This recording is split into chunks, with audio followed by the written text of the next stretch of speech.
आज हम विज्ञान विषय में कक्षा 6 के पाठ 6 पदार्थों के समूहीकरण के बारे में जानेंगे। इस पाठ का उद्देश्य है कि पदार्थों को उनके गुणों, उनके प्रकार के आधार पर और उनके उपयोग में लाए जाने के प्रयोजनों के लिए अलग अलग समूह बनाना। इस पाठ को पढ़ने के बाद हम पदार्थों को अलग अलग समूह में बनाने के तरीकों के बारे में जान पाएंगे। हम अपने आसपास की वस्तुओं को देखते हैं तो हमें ज्ञात होता है कि वस्तुएं अलग अलग पदार्थों से बनी होती हैं। ये वस्तुएं अलग अलग रंग की, अलग आकृति की, अलग अलग गुणों की हो सकती है। कुछ वस्तुएं प्लास्टिक की बनी होती हैं, कुछ कांच की बनी होती हैं, कुछ मिट्टी से बनी होती हैं। कुछ वस्तुएं कागज से, लोहे से, यहाँ तक कि लकड़ी से भी बनी होती हैं। एक ही वस्तु कई पदार्थों से मिलकर बनी हो सकती है और एक ही पदार्थ के उपयोग से कई वस्तुएं बनाई जा सकती हैं। यहाँ पर चित्र में आप देख सकते हैं। हम देखें, यहाँ चाकू, पेन, चाबी, चश्मा क्या एक ही वस्तु से बनी है? नहीं ना। यहाँ इन पदार्थों को बनाने के लिए, इन वस्तुओं को बनाने के लिए दो तरह के पदार्थों का उपयोग किया गया है। हम देखें कि किसी दी गई वस्तु को बनाने के लिए हमें किन पदार्थों का उपयोग करना चाहिए, यह जानना बहुत ज़रूरी है। क्या हम पानी रखने के लिए कपड़े का गिलास का उपयोग कर सकते हैं? नहीं ना। उसी तरह से क्या हम खाना बनाने के पात्रों के लिए कागज का उपयोग कर सकते हैं? क्या आपके घर में खाना बनाने वाले पात्र कागज के बने हुए हैं? नहीं ना। तो हम देखें कि हमारे द्वारा किसी वस्तु को बनाने के लिए किसी पदार्थ का चयन किया जाना उस पदार्थ के गुणों तथा उपयोग की जाने वाली वस्तु के प्रयोजनों पर निर्भर करता है। क्या आप यह जानते हैं कि विभिन्न पदार्थों के गुण भी अलग अलग होते हैं? पदार्थ के वह गुण क्या हैं जो उनके उपयोग के लिए महत्वपूर्ण होते हैं? हम क्यों कपड़े का गिलास नहीं बना सकते हैं? बना सकते हैं पर उसका उपयोग नहीं कर सकते हैं। हम यहाँ पर इन्हीं बातों पर चर्चा करेंगे। पदार्थ के गुणों में यहाँ पर हम देखेंगे पहले दिखावट।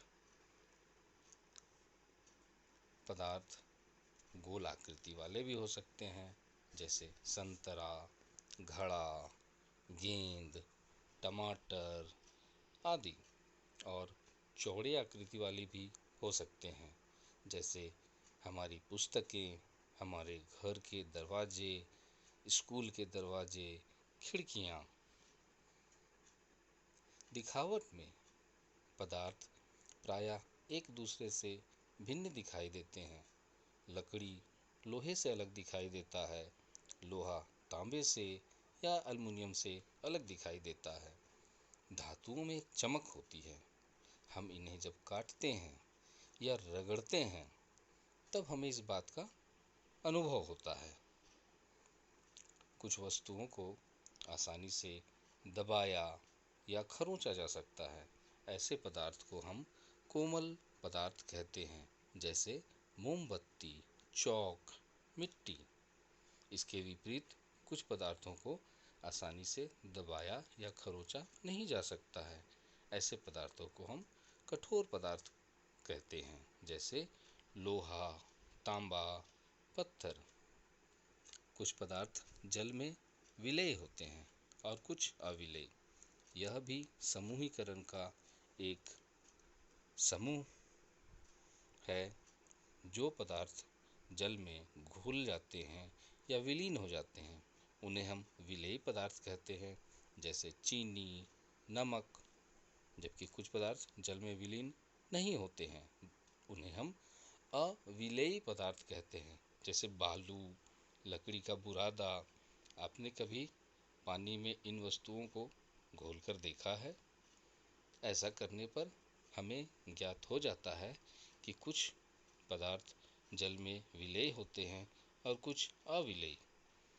आपको जानकर आश्चर्य होगा कि कुछ गैसें जल में घुलती हैं और कुछ नहीं घुलती हैं।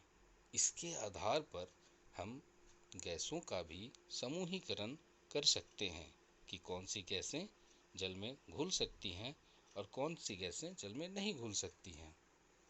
उसी आधार पर क्या हम जल में तैर सकने वाले और जल में डूब जाने वाले पदार्थों के दो अलग अलग समूह बना सकते हैं?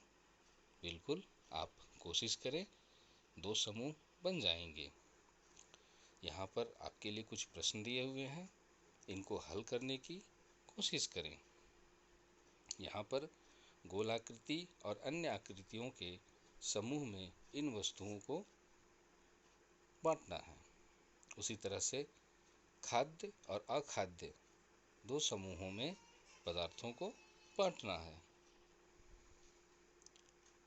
वैसे पदार्थ या वैसी सामग्री जिनसे होकर हम वस्तुओं को देख सकते हैं उन्हें हम पारदर्शी कहते हैं, जैसे कांच, साफ जल और कुछ प्लास्टिक इसके उदाहरण हैं। दुकानदार बिस्किट, मिठाइयाँ और अन्य खाद्य सामग्री पारदर्शी पात्रों में ही तो रखते हैं। आप भी दुकान में इन सारी वस्तुओं को देखा ही होगा। यहाँ देखिए, इन वस्तुओं में हम अपनी पसंद की चीज़ें देख सकते हैं, चुन सकते हैं। वैसे भी पदार्थ हैं जिनसे होकर वस्तुओं को देखा नहीं जा सकता, हम उन्हें अपारदर्शी पदार्थ कहते हैं, जैसे लकड़ी, ईंट, स्टील के बर्तन। स्टील के बर्तन के अंदर रखी वस्तुएं क्या हमें दिखाई देती हैं? नहीं दिखाई देती है ना। इस चित्र में प्लास्टिक से बने वस्तुओं का एक अलग समूह बनाने के लिए क्या आप उन्हें पहचान कर सकते हैं? क्या उन पर घेरा लगा सकते हैं?